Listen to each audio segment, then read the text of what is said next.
Newbury Biker.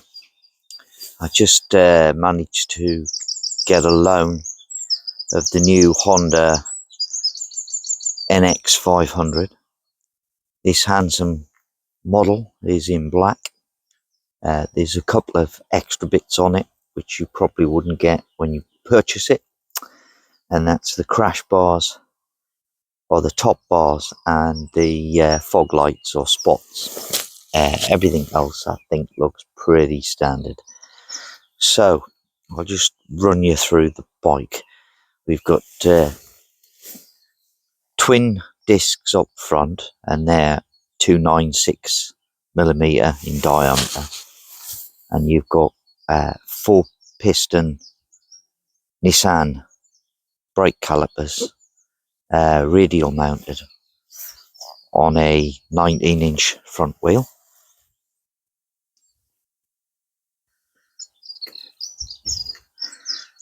And looks reasonably smart, doesn't it? It's got the old Honda CB500 engine in it, which produces 47 brake horsepower, 8,600 revs, and a good amount of torque. We've got a 17-inch rear wheel, and both wheels, by the way, are tubeless with alloy wheels, and the rear one is a 17-inch, and we've got a disc on the back, and I think it's a single piston on the back, and I think that's 256mm disc on the back. Okay,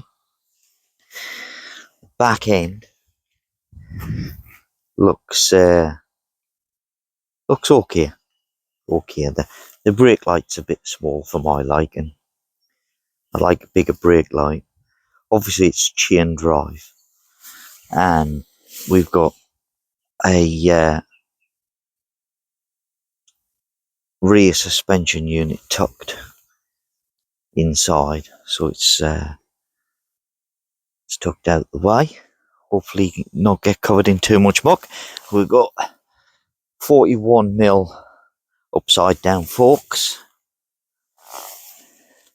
and they're Showa SFF BP 41mm forks. Okay, and it doesn't look like there's any adjustment on them. You'll have preload on the rear, as you normally do. You've got your standard Honda foot pegs, which aren't sort of designed for off-road. The road biased. Single side stand. It doesn't come with a centre stand, so it looks like the centre stand's an optional extra you'd have to pay for. And wind protection wise, it's got a reasonable size fairing for the size of the bike. As you can see, it's a demo bike, and it's lent to me kindly by Thunder Road Motorcycles, or Complete Motorbikes as they're now sort of branded. And she's 471cc liquid cooled 180-degree crank, double overhead cam engine, 6-speed gearbox, and it's manual. Okay, so seat height is 830mm, so it's a sort of reasonably tall bike. I can, get both feet down, not fully. It's the same sort of seat height as the Transalp, actually. That's 830. So fuel tank 17.1 litres, if I remember rightly. And obviously this bike, well, it's not obvious, but this bike, like the original 500, will do lots of miles to the gallon. So probably over 100 miles to the gallon if you take it steady. So it should have a really good range. Just start it up and let you have a listen to it. So I'll just fire up the screen. You see that screen is quite nice. You've got your neutral light, your torque indicator, ABS, and your dial. You've got fuel gauge, gear position, tachometer, and speed with a clock. So I'll just run her up because it'll change the screen when she starts. Okay. So that's a quick view of the dashboard. I think you can change the layouts on it like that. Trip A,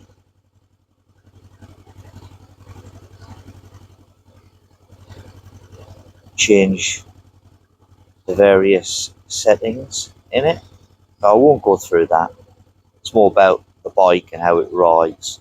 But you get the idea that there's a couple of different layouts for the speedo and the rev counter. And on the left hand side of the controls, you've got a clutch, which is very light, but it's not span adjustable. Not span adjustable. You've got your passing, so you've got a flash, which your high beam light comes on the dash.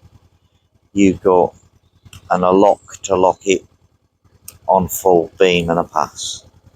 You've got a traction control, so you can disable the traction control if you wish to go off-road. Then you got the horn, which we won't beep because we're near a church. And you got your indicators, and they're not self-cancelling, so you can see the indicator flashing and you cancel. Nothing too. What I do like is the fact that you've got a left and right separate indication. Press in the centre to cancel as normal.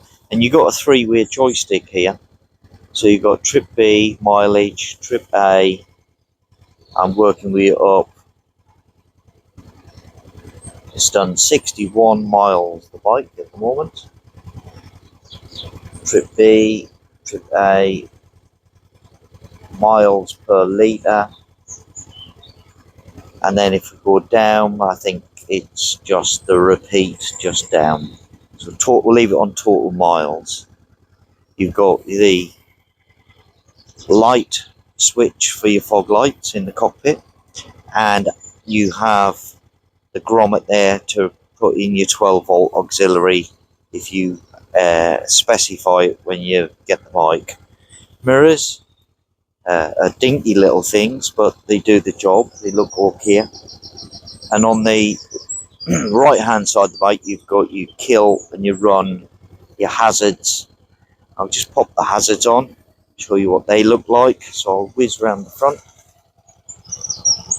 Hazards off, and you've got your start button down here, and of course your throttle.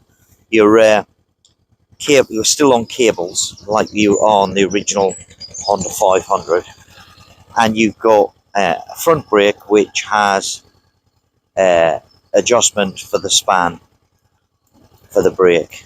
Okay, rear brake is not folding down here. Your exhausts and your various things run underneath, so if you were planning on doing any off-roading on this bike, you'd need a sump protector to protect the exhausts and the oil filter. No different than most bikes these days. We'll take her out on the road, give you a little bit of feedback from being out on the road. It's reasonably handsome looking, I suppose. If you pop the key into this lock here, look, you can just pop the seat. So I've popped it, and it you have to slide it to the rear slightly and lift it off. And you've got your battery under here. Looks like an air filter there. Few bits and bobs under there, some fuses. Room for a toolkit. Looks like there's a auxiliary power outlet. So you can plug in things. And there's a bit of room under there for a toolkit, a few bits and bobs, cloth, wipe the bike down with. You know, nothing excessive. I mean, there's never a lot of room underneath the seats anyway. And on the back of the seat, you've got your manual look. Okay, so I'll just pop that back on. So just put the seat back on. It's a bit of a faff, to be honest. Not easy to, not as easy as I thought it would be to get on and off, but it's on. So I'll just take you out on the bike. A couple observations is you can't see it, but to get your foot on the side stand and flick it down is very awkward. It isn't actually. It is if you want to use your heel. If you use your toe of your boot, it's alright actually. To use the toe of the foot to get the stand down.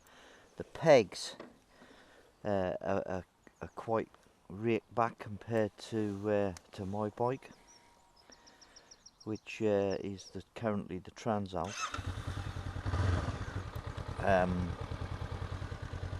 Really weird. I've got to put my foot down and I'm missing it because they're about 6 inches further back, or 4 or 5 inches further back maybe. Anyway, it is considerably lighter, even though it isn't on paper. On paper this is 196 kilograms. And the weight of the Transalp, without granted all of the metalwork that's bolted on mine to protect the engine, but the actual bike itself, when you buy it without anything on it, is 208. So it's like, you're talking like 12 kilograms difference in the weight of the bike. But this bike does feel so much smaller, nimbler, and lighter. It's almost like a 125 really. The Transalp in comparison is considerably bigger bike physically, the frame size and the handlebars and the cockpit, and you know, so it is light. If you didn't want, if a Transalp is not for you, for example, because this is like the next size down in the Honda range compared to the Transalp, you've got the 500, and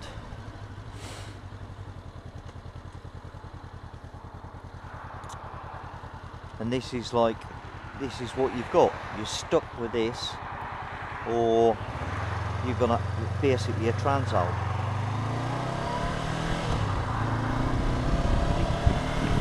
Gets away okay. I'll try a U-turn. Check the turning circle from side to side, nothing around. So put the lock right round.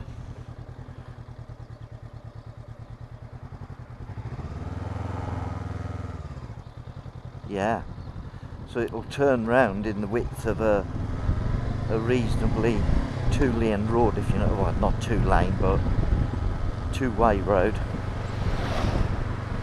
It's got a reasonable turning circle on it, nimble. Right, so we're in neutral, into gear, into neutral, into gear,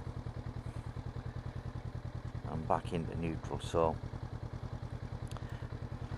seems to be easy enough to find. So we just do a little bit of country lane riding quickly, give you guys a view on what is like along B roads.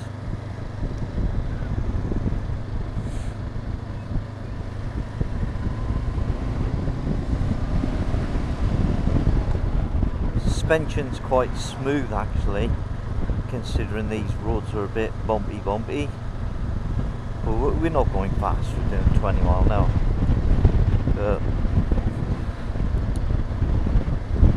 25 mile an hour. Let's put the visor down so I can talk to you properly. So there's 30 in third, and that is fine. Fourth, yeah. Fifth, yeah, don't mind it in fifth even. I'm gonna push it and put it in sixth. Nah. Fifth, low gear. I suppose fourth is probably the best gear for 30. Without the instant acceleration, of course, because mind seeing that, look. 28, fourth, open the throttle. Yeah, it goes. Yeah, it does. So, fourth gear, you could navigate your way around in 30 mile an hour and get a bit of acceleration if you needed it.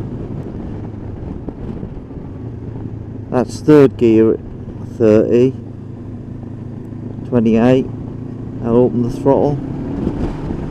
Yeah, third gears, if you want to go somewhere, or you're going through somewhere and you think you might need to move sharpish, and you're not sort of bimbling, then 30 in third is best, but it will do fourth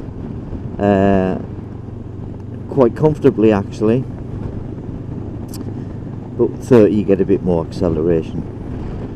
Right,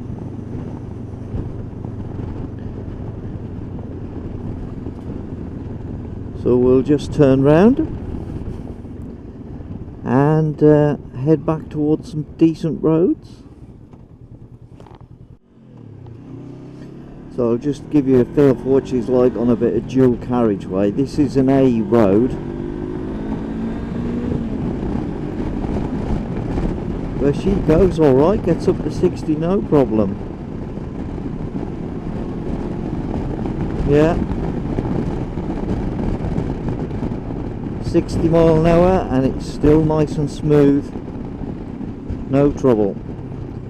It is a 50 mile an hour road this, so I'll just keep the speed down. But yeah, I think it would sit on the motorway at 60, 70, no problem. No problem whatsoever. It just hasn't got the physical mass to maybe ride for huge distances at a time. It goes nicely. It's pretty zippy. You got to whiz your way through the gearbox on it.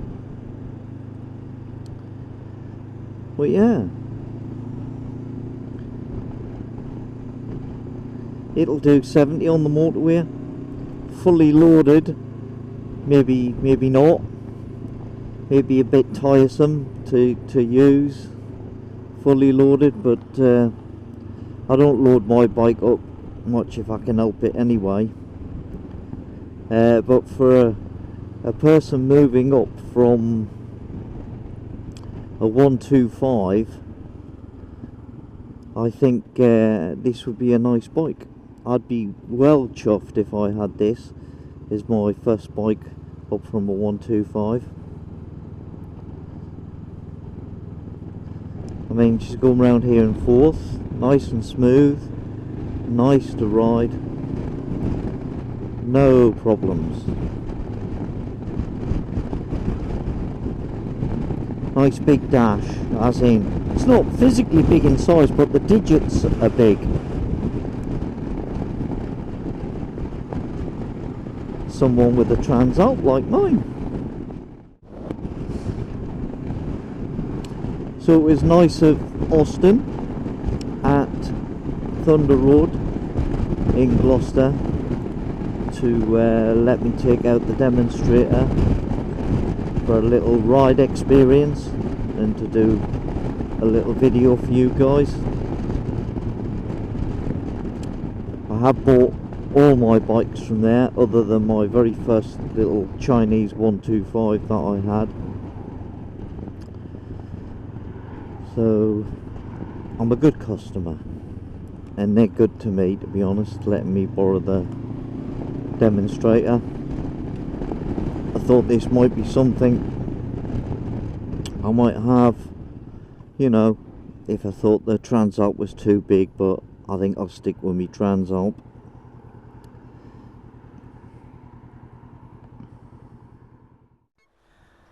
Hi guys, so just to sum up, the 500 NX as a replacement for the CB500X, albeit the nuts and bolts of the bike are identical underneath. The facelift on the front is different and nice, and the fact that the bike has a sort of bigger display for the digits wise is maybe a better alternative for an older rider who struggles to see the dashboard. Young guys probably no problem. Very neat, very smooth and nippy enough. Yeah, good alternative, and it does feel considerably more nimbler at slower speeds than the Transalp. Less intimidating for U-turns and things, definitely. But on the road, my bike feels more comfortable, more composed on faster roads and longer journeys. So, and of course the bike is cheaper to buy than the Transalp. So, you know, depends what your budget is. But there's my bike over there, and I'm just going to go put their demonstrator, push it around. Actually, you can't see me move this around properly. I'm just going to put it next to my bike as a comparison. And C-type is the same apparently, but it looks a bit taller. Doesn't look a lot in it, but there is. My foot pegs are here really. They're 4 inches further back on the 500. So yeah, take them for a ride, see what you think if you're in the market, and see what fits your criteria. But lovely bike, it is a lovely bike, yeah, definitely. So Newbury Biker saying thanks for tuning in. If you haven't subscribed, please subscribe, help me channel, and give me a like and press the notification, and see you soon. Cheers.